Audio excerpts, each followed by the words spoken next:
أشهد أن لا إله إلا الله أشهد أن محمدا رسول الله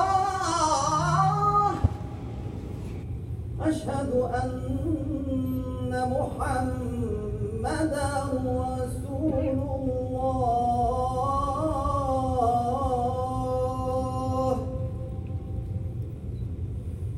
حي على الصلاة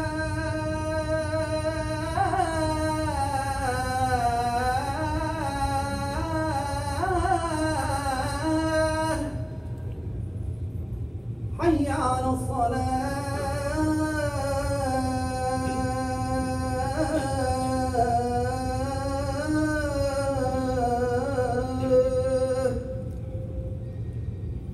حي على الفلاح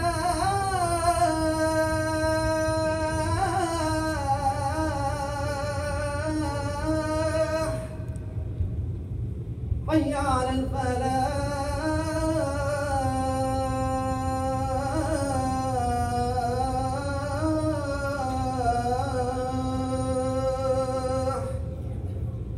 الله أكبر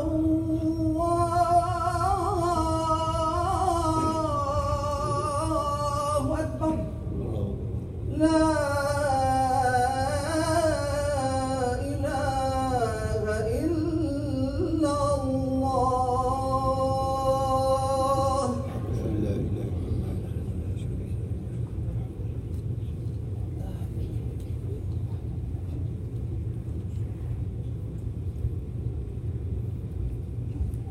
الحمد لله رب العالمين والصلاة والسلام على خاتم الأنبياء والمرسلين سيدنا محمد النبي الأمي الكريم وعلى آله وصحبه أجمعين. أما بعد, chers frères et chères sœurs, mardi dernier, nous célébrions le Hijra, un nouvel an dans notre calendrier, un nouvel an de l'Égypte. Et depuis donc plus de 14 siècles, on ne cesse de nous rappeler l'importance de faire cette émigration.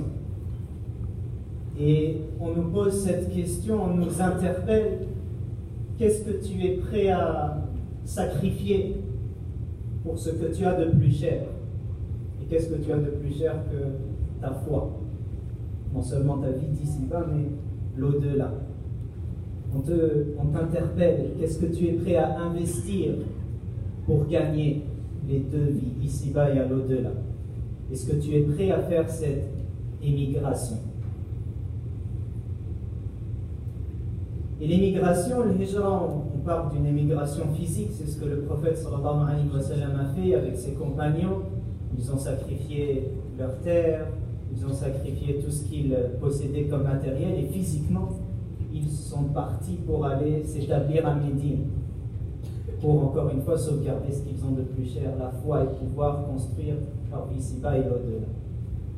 Et cette émigration, elle est importante et elle peut concerner certains d'entre nous qui, pour sauvegarder ce qu'ils ont de plus cher, doivent s'éloigner physiquement de certains endroits, ou de certaines personnes, de certains milieux, de certaines villes, etc. Mais au-delà de cette émigration physique, on a une émigration spirituelle. Et si l'émigration physique, elle peut concerner certains d'entre nous, l'émigration spirituelle du cœur, elle concerne tout un chacun. Il n'y a personne ici qui n'est pas concerné par ce type de hijra. Hijratul qulub, hijra al-ma'nawiyya. Et ce type d'émigration spirituelle, c'est ce dont Allah subhanahu wa ta'ala a parlé très très tôt avec le début de l'islam. Une des toutes premières sourates révélées est Surat al-Muddathir. Et dans Surat al-Muddathir, il est dit Ya ayyuha al-Muddathir, qum fa'andir, wa rabbaka fakabbir, wa thiyabaka fatahhir, wa rujza fahjur. Donc on nous parle déjà au tout début de l'islam de hijra. Et rujz, ici, entre autres, c'est les idoles. c'est les divinités qu'on va adorer en dehors de Dieu. Et il est demandé au prophète, sallallahu alayhi wa sallam, et aux tout premiers musulmans, de faire la hijra. Pas de quitter la Mecque parce qu'à la Mecque on adore des centaines et des centaines d'idoles, mais de rester à la Mecque, mais de sauvegarder leur cœur. Tu es sur place physiquement, mais tu fais une hijra. Tu n'acceptes pas ce polythéisme, le fait d'associer à Dieu d'autres divinités, et tu préserves ta foi en Dieu unique. Tu préserves ce ikhlas, cette unicité auquel tu crois. Cette hijra spirituelle, c'est aussi une hijra sur laquelle le prophète sallallahu alayhi wa sallam a beaucoup insisté le long de sa vie, lorsqu'il dit par exemple ibadatun fil haraji ka hijratin ilayya. El haraj al fitna dit, l'un d'entre vous, lorsqu'il adore Dieu au milieu de la tentation, a une récompense qui équivaut à s'être déplacé pour faire la hijra physiquement vers moi. Et au milieu de la tentation, il peut être facilement égaré, les divertissements sont partout, pas forcément des divertissements halal, et malgré ça, il résiste, il fait une résistance du cœur, il émigre avec son cœur. Eh bien, c'est comme s'il avait fait l'émigration physique pour rejoindre le prophète sallallahu alayhi wa sallam. On est dans un environnement où on ne nous rappelle pas tellement de nous rappeler de Dieu. On nous appelle à oublier Dieu. Dans l'espace public, on ne veut pas parler de Dieu. Mais si toi, tu t'efforces de te rappeler, de demeurer dans le souvenir, eh bien tu es continuellement en train de faire cette hijra. Et qui, encore une fois, équivaut à la hijra vers le prophète sallallahu alayhi wa sallam. Je me résume, on est l'année 1440 de l'Hégire et donc forcément on se rappelle de la hijra du prophète sallallahu alayhi wa sallam, des compagnons, et on célèbre cet événement-là et on a à relire l'histoire de la hijra et s'en inspirer pour notre quotidien. Et en même temps on se dit que si la hijra elle est physique, elle peut être aussi spirituelle. Il faut travailler, moi le premier, là-dessus. Maintenant qu'on a fait quelques rappels théoriques illustrant le propos avec une histoire qu'on a racontée il y a quelques jours. Ça va être l'histoire d'un jeune homme qui, sous l'effet de l'amour, va tomber éperdument amoureux d'une personne, à tel point qu'il va en quitter sa religion. Il va embrasser la religion de celle qu'il a aimée. Comment est-ce qu'il a pu en arriver là? Et comment est-ce qu'au final, il va réussir à revenir? Il a fait une mauvaise hijra, il va en refaire une bonne. Et à travers cette histoire, on va retenir plusieurs leçons, parmi lesquelles c'est jamais facile de faire la hijra spirituelle. Et donc il faut être humble et toujours se questionner, toujours se remettre en question, toujours faire des introspections pour voir, est-ce que je commence à entreprendre un mauvais chemin? Est-ce que je commence à m'égarer? Parce que c'est maintenant qu'il faut prendre la décision de revenir.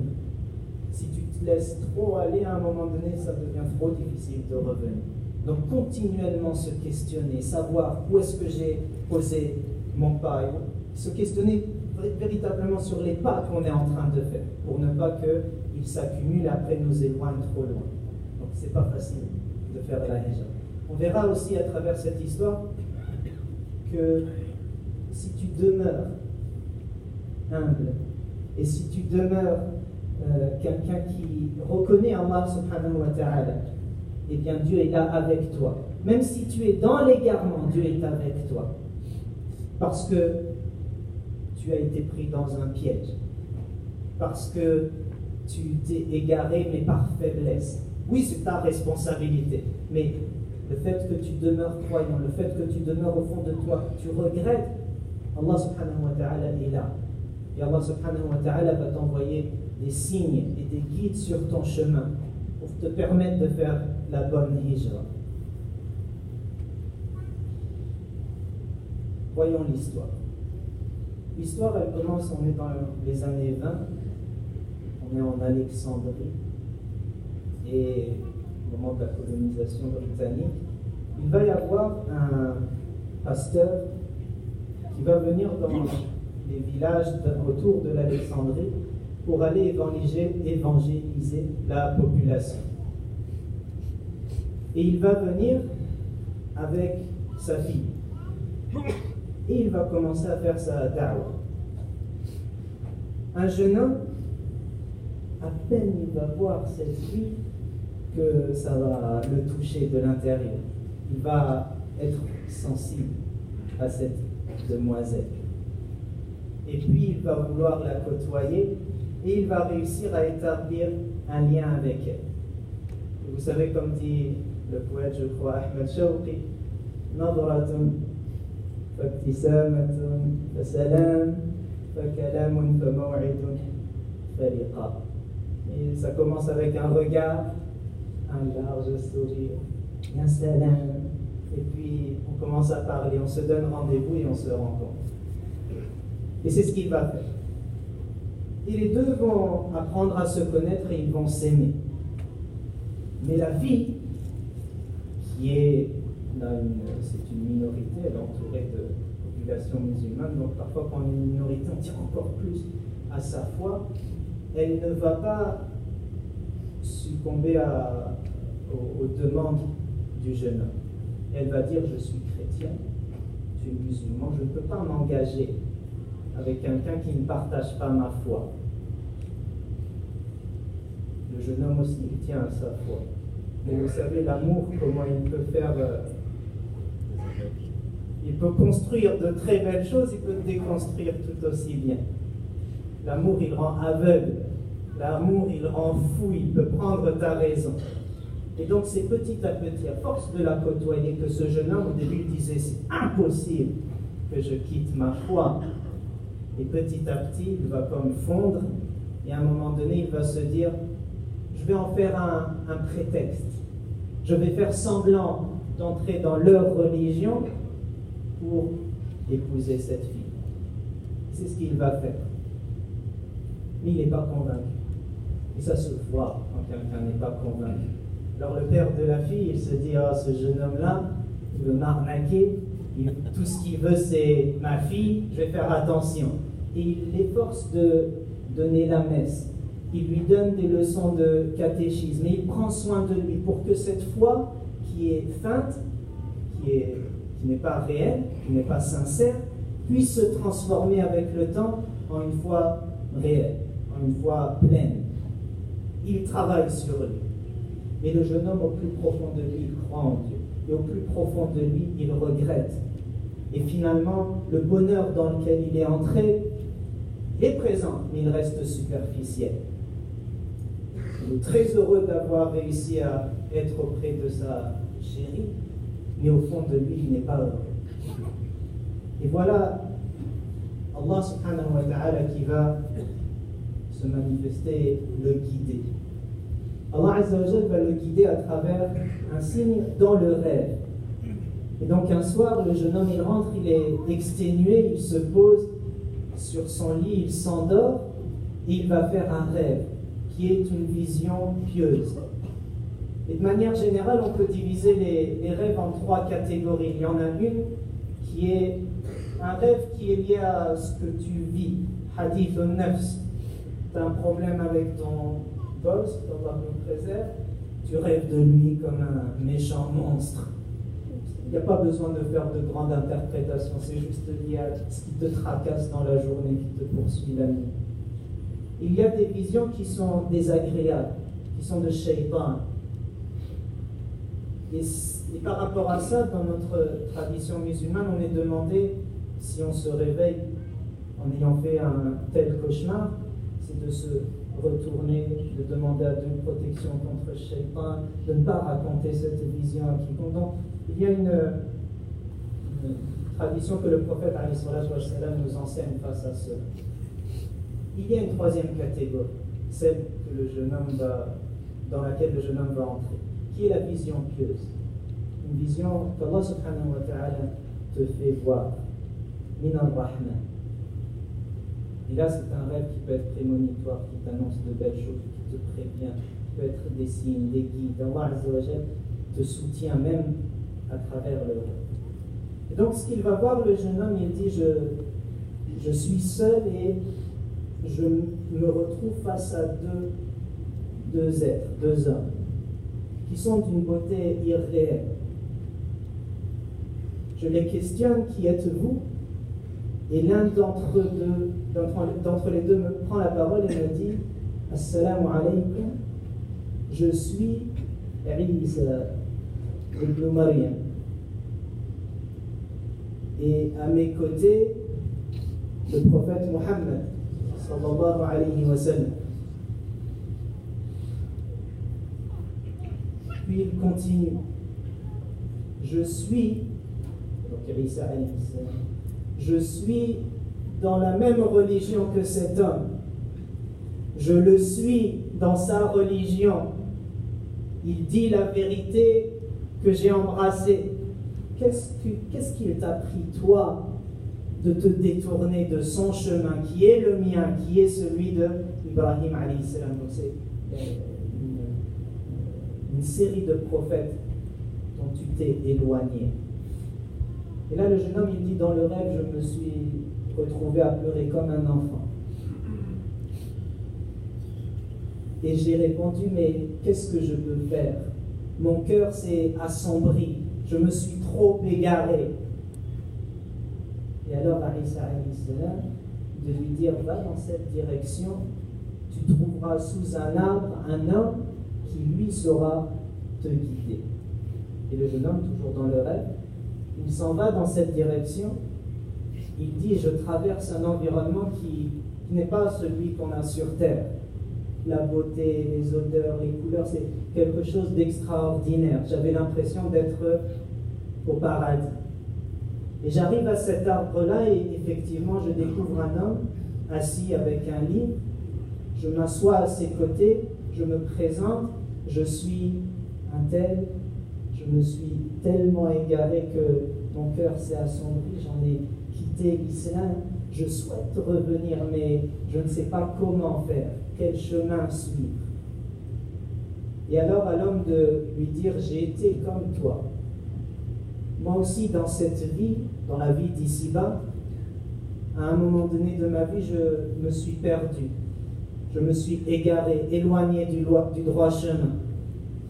Et j'ai fait un travail sur moi-même pour faire la hijra de tout ce qui est mauvais et retourner vers le bien. Et je pourrais partager cette expérience. Je pourrais te partager le savoir que j'ai accumulé vis-à-vis de cela. Il lui dit, mais qui es-tu? Il lui répond, Abu Hamid al-Ghazali, rahimahullah, un des grands savants qui, effectivement, dans son parcours, c'était une sommité intellectuelle, un très très grand savant. À tel point qu'en son temps, personne ne pouvait lui tenir tête. Pas dans la force physique, mais tout ce qui est intellectuel et son savoir religieux était imbattable. Et à un moment donné, il s'est comme pris de suffisance, là, il se percevait comme imbattable. Et il y avait peut-être une touche d'orgueil qui est rentrée en lui, et il s'est attaché à ce bas monde. Pas dans le haram, mais il s'est trop attaché à ce bas monde. Et quand il s'en est rendu compte, il s'est dit, ça ne peut pas marcher. Et il a entrepris une hijra physique pour travailler sur la hijra spirituelle. Tandis qu'il a passé 10 ans comme ça. 10 ans à faire Yassihu fil ard, il traverse les terres, notamment au lieu de pèlerinage, pour travailler sur lui-même. Il en a écrit des ouvrages et il en est revenu un autre homme. Donc il dit, j'ai suivi ce parcours aussi. Je me suis égaré, puis je suis revenu, je saurais te guider. Et le jeune homme dit, il s'est mis à m'enseigner. Il s'est mis à m'enseigner, et il s'est mis à m'enseigner, et il s'est réveillé. Il se réveille, le jeune homme, et il découvre à ses côtés celle qu'il a toujours convoitée, la fille qu'il a toujours aimée, et il s'est rendu compte que malgré tout, l'amour qu'il peut avoir pour elle, malgré toute la beauté qu'elle peut posséder, malgré toute l'attraction qu'elle peut exercer sur lui, elle n'en mérite pas. Et qu'est-ce qu'il a décidé de faire? Ses bagages et il est parti. Il a fait lui aussi hijra physique pour travailler sur son cœur. Il est parti, il n'est plus jamais revenu. Cette histoire-là, celui qui la raconte est Imam Hassan al-Banna, rahimahullah. Il dit, j'ai rencontré ce jeune homme et il m'a raconté son histoire qui était extraordinaire.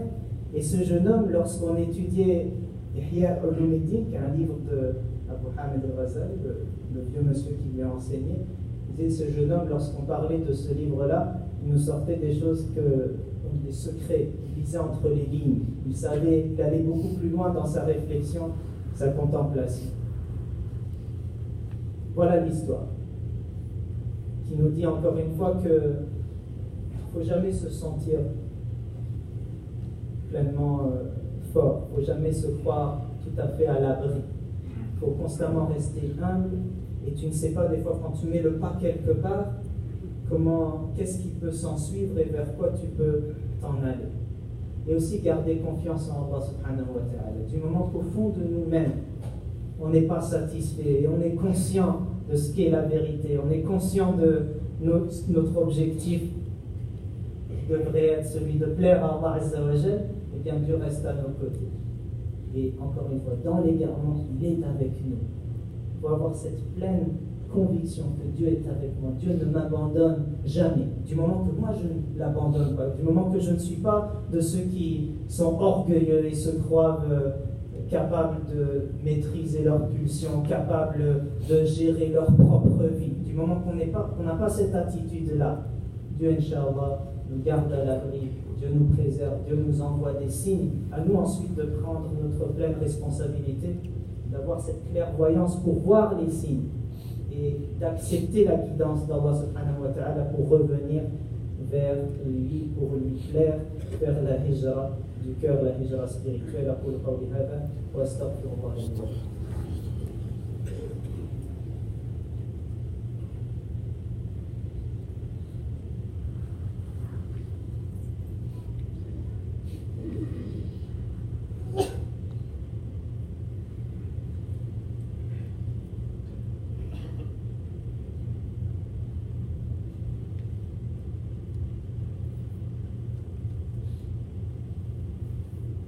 الحمد لله رب العالمين والصلاة والسلام على خاتم الأنبياء والمرسلين سيدنا محمد وعلى آله وصحبه أجمعين. Deux choses. Donc, premièrement, on se rappelle la définition de l'hijra. L'hijra, encore une fois, si elle peut être physique et concerner certains d'entre nous, elle est dans le fond spirituelle et elle concerne en cela chacun d'entre nous. Une fois, le prophète questionne ses compagnons, Man al-muhajir. Il va répondre au final en disant Al-muhajiru man hajara ma naha Allahu anhu. C'est celui qui s'éloigne, qui émigre, qui quitte tout ce qui déplaît et tout ce que Dieu, Allah Azza wa Jalla, a interdit. Allah subhanahu wa ta'ala fasse qu'en cette célébration de Hijra, on soit dans l'application, qu'on concrétise la signification de l'Hijra dans notre quotidien et qu'on prenne des décisions là hâtivement, rapidement, pour revenir et Inch'Allah se maintenir sur le droit chemin. Deuxième et dernière chose, le jeudi, vous savez, on est dans le mois de Muharram. Le mois de Muharram, c'est un mois sacré, c'est un mois béni où Allah Azza wa Jalla attend de nous qu'on fasse encore plus d'efforts. Et il y a, entre autres, l'histoire de Moussa, alayhi salam, qu'on va célébrer, l'exode, la libération que Dieu lui a permis de donner au fils d'Israël. Donc on célèbre aussi cette histoire, concerne aussi la hijra. Et le prophète nous a enseigné, alayhi salatu wassalam, de jeûner ce jour-là. Donc ça tombe jeudi prochain, si je ne me trompe pas. Ce sera, Inch'Allah, le jour de Ashura. Allah Azza wa Jal, parce qu'on ait au moins l'intention de le faire et au mieux, concrètement, de le faire. اللهم إنا نسألك بأسمائك الحسنى وصفاتك العلى أن تعيننا على فعل الخيرات وترك المنكرات. اللهم أعنا على فعل الخيرات وترك المنكرات يا رب العالمين. اللهم أعنا على ذكرك وشكرك وحسن عبادتك. اللهم زدنا علما نافعا ورزقا طيبا وعملا صالحا متقبلا. اللهم آت نفوسنا تقواها وزكها أنت خير من زكاها أنت وليها ومولاها. اللهم اجعلنا من أهل القرآن الذين هم أهلك وخاصتك يا رب العالمين ويا أرحم الراحمين. اللهم اجعلنا على خطى الحبيب المصطفى صلى الله عليه وسلم. اللهم اجعلنا على خطاه حتى آخر نفس في هذه الحياة. آمين آمين يا رب العالمين. وصلى اللهم على سيدنا المرسلين.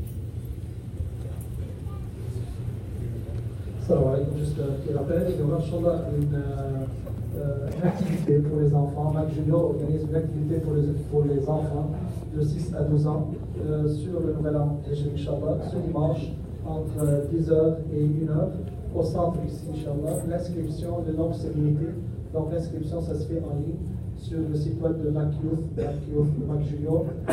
Ils ont une page Facebook Mac Junior. Donc on vous invite à s'inscrire, Inch'Allah, pour vos enfants pour cette activité. Comme avec le chef, il y aura Inch'Allah le jour de Ashura, et il y a une boîte de donation pour la mosquée ici, à la porte de la mosquée, pour ceux qui veulent, Inch'Allah, contribuer afin de supporter cette activité. Iftar ici au centre, Inch'Allah, le jeudi, il y aura un iftar ouvert pour les gens ici, Inch'Allah. Dernièrement, il y a des gens qui vendent de la nourriture pour aider notre mosquée, la mosquée à côté de nous, à l'Andalous qui a pris de feu. Donc, Inch'Allah, on vous invite à acheter de la nourriture pour vous encourager. الله أكبر الله أكبر أشهد أن لا إله إلا الله أشهد أن محمدا رسول الله حي على الصلاة حي على الفلاح قد قامت الصلاة قد قامت الصلاة الله أكبر لا إله إلا الله.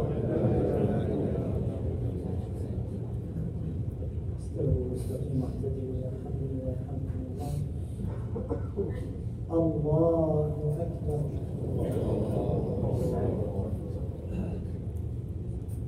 الحمد لله رب العالمين الرحمن الرحيم مالك يوم الدين إياك نعبد وإياك نستعين اهدنا الصراط المستقيم صراط الذين أنعمت عليهم غير المغضوب عليهم ولا الضالين.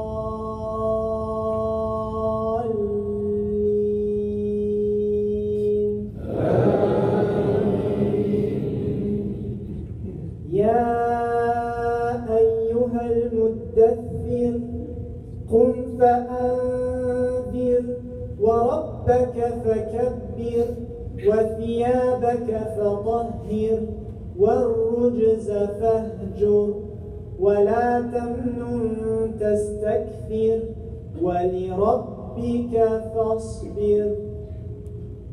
الله أكبر.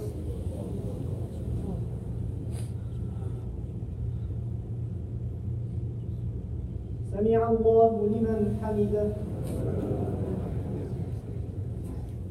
الله أكبر.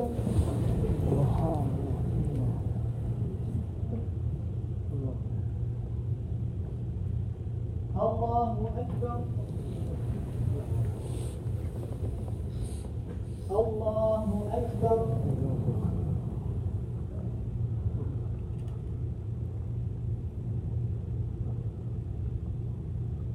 الله أكبر. الحمد لله رب العالمين الرحمن الرحيم مالك يوم الدين إياك نعبد وإياك نستعين اهدنا الصراط المستقيم صراط الذين أنعمت عليهم غير المغضوب عليهم ولا الضالين.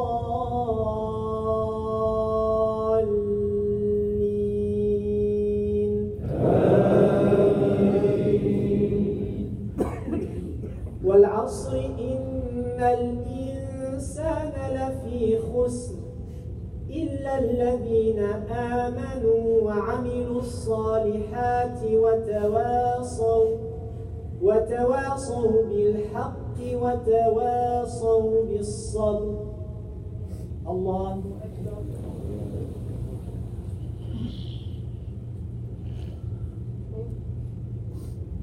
سمع الله لمن حمده.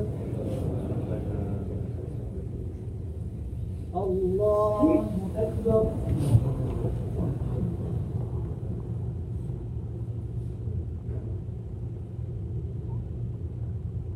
الله أكبر. الله أكبر.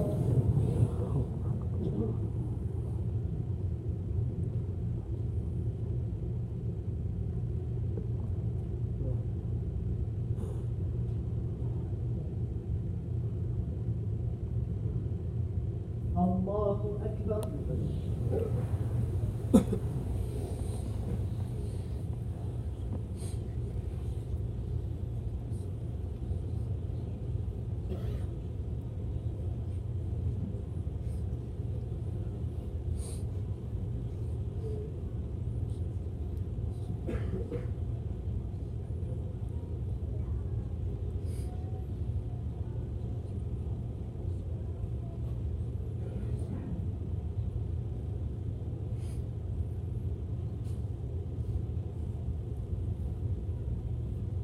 السلام عليكم ورحمة الله. السلام عليكم ورحمة الله.